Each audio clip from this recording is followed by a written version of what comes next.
Good day, Evangel. It's Dave Mills here, and I'm here with a spotlight on our global workers, and in particular, Frank Juelich.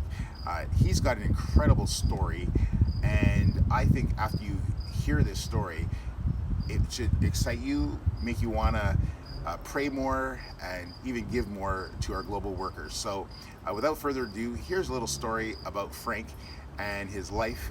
And at the end, I'll come back and say a couple words. So, enjoy this few minutes of Frank Juelich, a man of great imagination.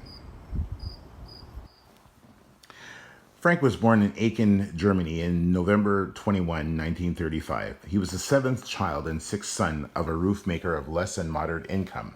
Frank survived the Second World War, a feat many German children of his generation could not boast of. Frank graduated from school in June of 51 at grade 8 and became a carpenter's apprentice.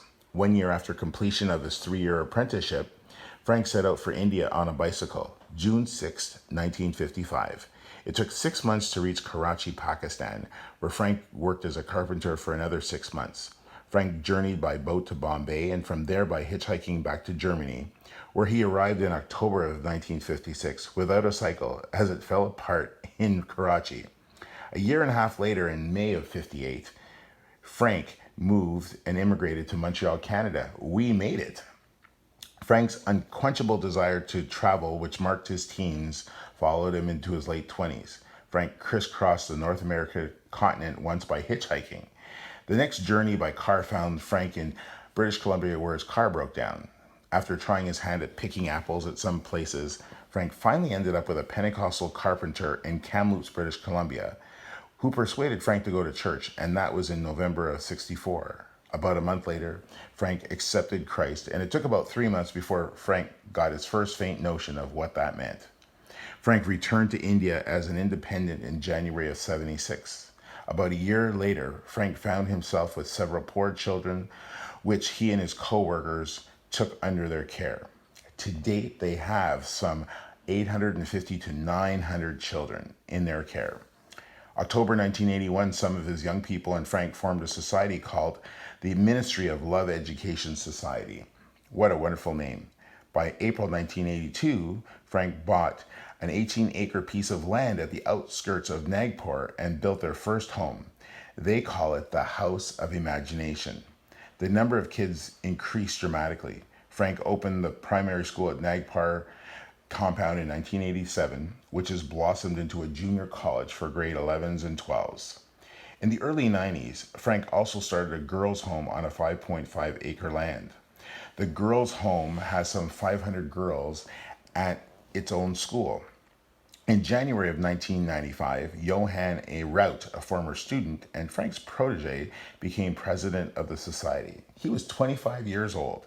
As the society has become too complex for one individual, Johann works with the board and a core committee to handle the daily tasks. It takes skill and it takes humility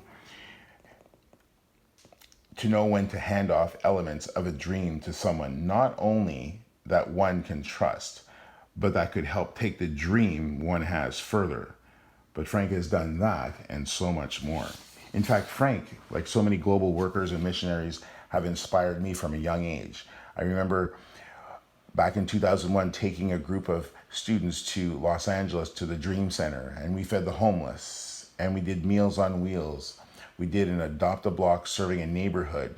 We prepped food deliveries for Mexico. We worked on getting medical supplies ready for the many, many different facets of the services that they offered there at the Dream Center. And one thing that it became was a precursor to a door being open to running a homeless center here in Montreal. And if there's anything that doing that missions trip and further things opened my eyes to the fact that there's so many people in need, and we just need to open our eyes because sometimes we just need to see. And I'm thankful for a man like Frank Juelich. He's one of a kind. In some respects, his heart, his mind, and spirit echo the spirit of Joshua. Even though Frank is 86 years old and he's slowed down a little bit, which is to be expected, he still lives with imagination as he echoes in these final words that I bring to you today. His words are, I yearn for one more fling, one more adventure ere night comes finally and irrevocably.